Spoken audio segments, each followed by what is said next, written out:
भारत के सबसे नीचे समुद्र के किनारे एक छोटा सा टुकड़ा केरला। आज इस स्टेट को हम इंडिया का most educated, most developed state कहते हैं। लेकिन क्या तुम्हें पता है यहाँ इंसान कब आए और ये जमीन जो कभी जंगल और ट्राइबल लैंड थी कैसे बन गई इंडिया की सबसे एडवांस और मॉडल स्टेट? चलो आज इसके बारे में हम बात करते हैं। सो दोस्तों, केरला में सबसे पहले ह्यूमंस 8000 BC के आसपास आए थे।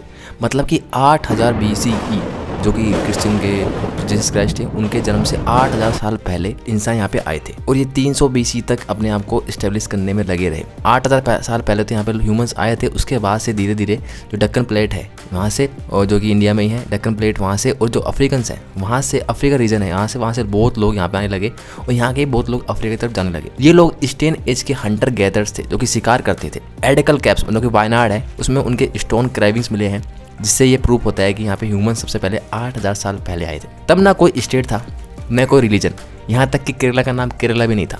सिर्फ जंगल, समुंदर और जीवन का संघर्ष।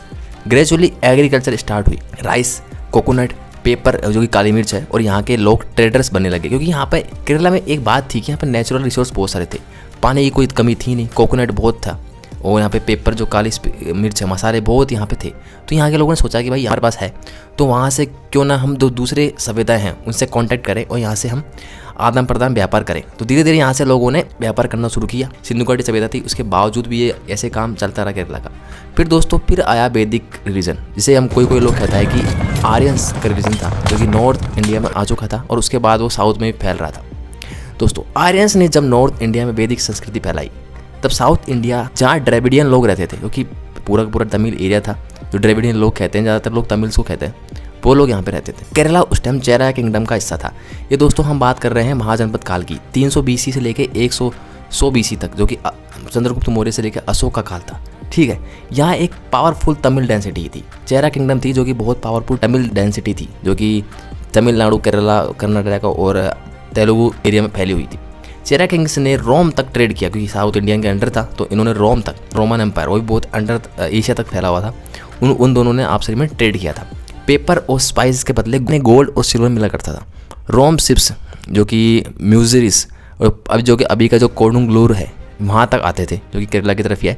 यहाँ से केरला को गॉड्स ओन कंट्री करने की कहानी शुरू हुई थी, क्योंकि नेचर और प्रोस्पेरिटी दोनों मिले हुए थे। तो इसलिए यहाँ पे इसको लोग यहाँ पे गॉड का अपन कंट्री, मतलब कि ऐसी कंट्री देखने को मिली थी, क्योंकि बहुत खूबसूरत थी और साथ ही साथ पूरे के पूरे नेचुरल रिसोर्स यहाँ पे भरे हुए थे। फिर हम बात करते हैं दोस्तों यहाँ पे क्रिश्चियनिटी कैसे आई। 52 CE में क्रिश्चियनिटी भी इंडिया में सबसे पहले केरला में आ चुकी थी। ठीक है, और फिर 7th सेंचुरी के बाद तो अरब ट्रेडर्स, जो कि इस्लाम था, वो भी इंडिया में, केरला में आ गया था। वहीं नॉर्थ ईस्ट में अभी तक नॉर्थ इंडिया में इस्लाम आया नहीं था, आया तो तलवार के दौर पे आया था। वहीं जो साउथ इंडिया था, यहाँ पे इस्लाम केरला में सबसे पहले 7th सेंचुरी में अरब के द्वारा आया था, अरब ट्रेडर्स के द्वारा। मालाबार कोस्ट इस्लामिक ट्रेड का हब बन गया था दोस्तों। मप्पिला मुस्लिम था, उनका जन्म यहीं हुआ था, और जाके लोकल मुस्लिम महिलाएं थी, उन्होंने यहाँ और वहाँ के जो अरब के ट्रेडर्स थे उन्होंने रिलेशन बनाए, शादी करी यहाँ के लोगों ने, जिससे इन दोनों का जीन्स जो कि एक्सचेंज हुए। अरब के जीन्स यहाँ पे भी आए और आधे जीन्स मिक्स हुए, और नॉर्थ इंडिया के थोड़े बहुत जो जीन्स थे डिफरेंट कंट्री से मिक्स हुए, जिस चक्कर में आप देखते होंगे कि केरला के लोगों में और बाकी के लोगों में बहुत फ़र्क है। बाकी के जो साउथ इंडियन है वो थोड़े अलग दिखते हैं। भाई केरला के जो साउथ इंडियन से उनके जेनेटिक्स और फेस स्ट्रक्चर है वो थोड़ा अलग दिखता है, वो थोड़े फेयर और थोड़े ज़्यादा सुंदर दिखते हैं कंपेयर टू बाकी के साउथ इंडियन से। मैं ये एक फैक्ट बता रहा हूँ जो जेनेटिक्स है, not to hate any South Indian, but it's a fact. Kerala के लोग थोड़े ज़्यादा स्मार्ट और सुंदर दिखते हैं बाकी के साउथ इंडियन से। केरला की खास बात क्या थी कि यहाँ पे इस्लाम भी आया और क्रिश्चियनिटी भी आई, फिर भी केरला अभी तक टॉलरेट था, क्योंकि इन्होंने ये साथ मिलकर चलते थे। क्योंकि यहाँ पे जो इस्लाम भी आया और क्रिश्चियनिटी भी आई थी, ट्रेड के द्वारा आई थी, और जो ट्रेड था वो यहाँ के लोगों से पहले से होता रहता था। इस चक्कर में जो लोग थे वो तो वही रहे, बस उनका रिलीजन चेंज हो गया था, इसलिए इनको इतना कोई फर्क पड़ा नहीं। बट अगर हम नॉर्थ इंडिया की बात करें, रीजन था वो लड़ाई झगड़े के हिसाब से आया था, वहाँ से अटैक होते थे बाहर के, इस चक्कर में वहाँ पे अभी तक हिंदू मुस्लिम से लड़ाई होती रहती है। दोस्तों अब हम बात करते हैं कल्चर, मतलब जो हिंदू संस्कृति थी वो इंडिया में और ज़्यादा कैसे आई, केरला में और ज़्यादा कैसे आई, भक्ति मूवमेंट कैसे स्टार्ट हुई थी। इस दौरान केरला में भक्ति मूवमेंट फैल रही थी। 1300 से लेकर 1700 तक केरला में जो हिंदुज़म था उसका दौर रहा था। आदि शंकराचार्य 8th सेंचुरी में उन्होंने कहा था कि ब्राह्मण एक ही है, सब कुछ उसका रूप है। मतलब कि उन्होंने ब्राह्मणिज्म को प्रमोट किया था। उस तरीके से वैदिक कल्चर था बहुत फैल रहा था, पर जो सनातन धर्म था उसके अंदर ब्राह्मण कल्चर फैल रखा था, पर साथ ही साथ उन्होंने टेम्पल्स को बहुत प्रमोट किया था, आर्ट को और गैलरी को बहुत प्रमोट किया था। मतलब कि हिंदू कल्चर था, वैदिक संस्कृति थी, बहुत ज़्यादा प्रमोट हो रही थी। साथ ही साथ इस्लाम का भी इन्फ्लुएंस था, बट वो थोड़ा कम था। कथकली और मोहिनीअट्टम, आयुर्वेदा, आर्किटेक्चर सब इसी दौरान उभर रहे थे। लेकिन कास्ट सिस्टम भी धीरे धीरे ऊपर रहा था कि जो यहाँ के लोग थे वो कास्टिस्ट हो चुके थे। जो नामबोधरी ब्राह्मण्स थे वो ऊपर कास्ट थे, वो सबसे ज़्यादा रूल करते थे, सबसे ज़्यादा उनका हक था, पूरी केरला पे वो अधिकार रखते थे। राजा के बाद वही थे। दलित और लोअर कास्ट थे, वो परेशान हो गए थे बहुत ज़्यादा कि ये क्या हो रहा है। देखो धीरे धीरे खाइयाँ बढ़ने लग गई थी, तो केरला की ये स्थिति भी होने लग गई थी। पर जब 1498 और 1947 तक यहाँ पे फिर पुर्तगीज, ब्रिटिश और डच बहुत सारे यहाँ पे आए थे, ट्रेड करने भी आए थे, फिर यहाँ बाद में कब्जा भी हो गया था। 1498 में वास्को डी गामा जो कोचिकोड आया था, और यूरोप का डायरेक्ट कनेक्शन सबसे पहले केरला से यहीं से हुआ था। मतलब कि डायरेक्ट कनेक्शन जो यूरोप का था वो भी सबसे पहले यहीं पे हुआ था। पुर्तगीज़ ने स्पाइस ट्रेड पे कब्जा किया, फिर डच, फिर ब्रिटिश आए थे। केरला का किंग डिवाइड था। केरला के जो किंग्स थे, राजा थे, वो आपस में लड़ते रहते थे कि हम यहाँ पे कब्जा करेंगे, हम ये बनेंगे, हम वो बनेंगे। इस चक्कर में जो ट्रावकोन, कोचिन, मालाबार था, वो ब्रिटिश ने कब्जे में ले लिए थे और उनको डिवाइड और रूल का फ़ायदा उठाया था।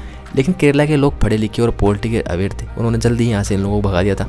इन लोगों को पता लग गया था कि यहाँ पे हमको लड़ा रहे हैं और अपना फ़ायदा लिख रहे हैं, और बहुत होशियार, और उन्होंने उनको भगा दिया था। फिर श्री नारायण गुरु थे, उन्होंने और समझाया था कि जाति आति कुछ नहीं है, एक जाति, एक धर्म, एक भगवान है।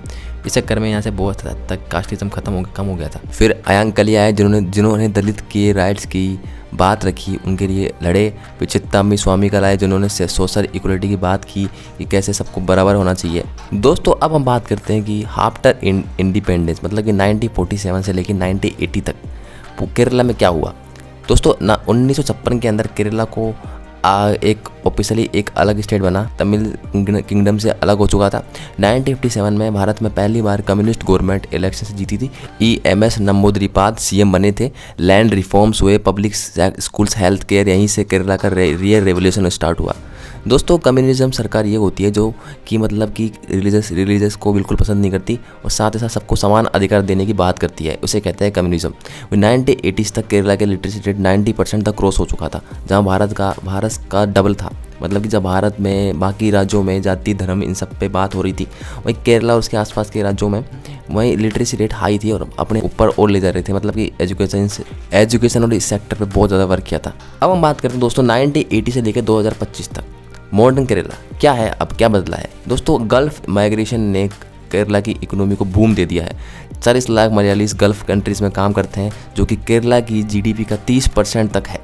केरला ने ह्यूमन डेवलपमेंट इंडेक्स बनाया कि कैसे HDI होता है, 0.782 मार्क्स हेड किया, इंडिया का हाईएस्ट जो केरला का है। लिटरेसी रेट भी 96% है केरला की। लाइफ एक्सपेक्टेंसी 75 ईयर्स है और उससे ज़्यादा है। GDP पर कैपिटा जो कि भारत की GDP पर कैपिटा का डबल है अभी भी। सिटीज़ जैसे कोची, तिरुवनंतपुरम, कोझिकोड टेक और हेल्थ केयर हब्स बने, वो सबसे आगे हैं ये। 2020 के बाद केरला ने AI, ग्रीन एनर्जी और टूरिज्म में बहुत ज़्यादा इन्वेस्ट किया और उस पर काम किया।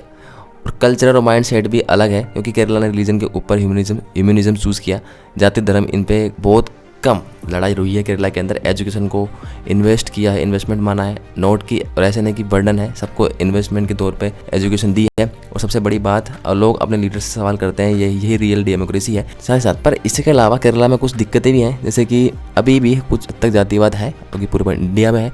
साथ ही साथ यहाँ पर जो कल्चर थोड़ा बिग शिफ्ट हो रहा है, क्योंकि जैसे कि पहले, क्योंकि यहाँ पे जो मेन रिलीजन है हिंदू, पॉपुलेशन लगातार कम हो रही है, जहीं इस्लाम और क्रिश्चियनिटी बढ़ रही है। बस यही दिक्कत मैन है। अगर इस पे केरला काम करता है, मेजोरिटी में हिंदू राज्य ही रहेगा केरला, और इसके अलावा और कोई दिक्कत नहीं है। अगर केरला को हम मार्क करें, 10 में से 8.5 नंबर दिए जाते हैं केरला को इंडिया में, जो कि बहुत ज़्यादा है। बस एक टेररिज्म पे और एक कन्वर्जन पे, जो कि इस पर सिर्फ काम करना बाकी है केरला को। तो दोस्तों ये थी केरला के ऊपर वीडियो। तो अगर केरला से कोई इंसान देख रहा है तो प्लीज़ वीडियो को लाइक कीजिए, शेयर कीजिए और सब्सक्राइब कीजिए। मैं मिलता हूँ फिर आपको एक नए वीडियो के अंदर। तब तक के लिए अपना ख्याल रखिए दोस्तों। मलयालीज आल्सो।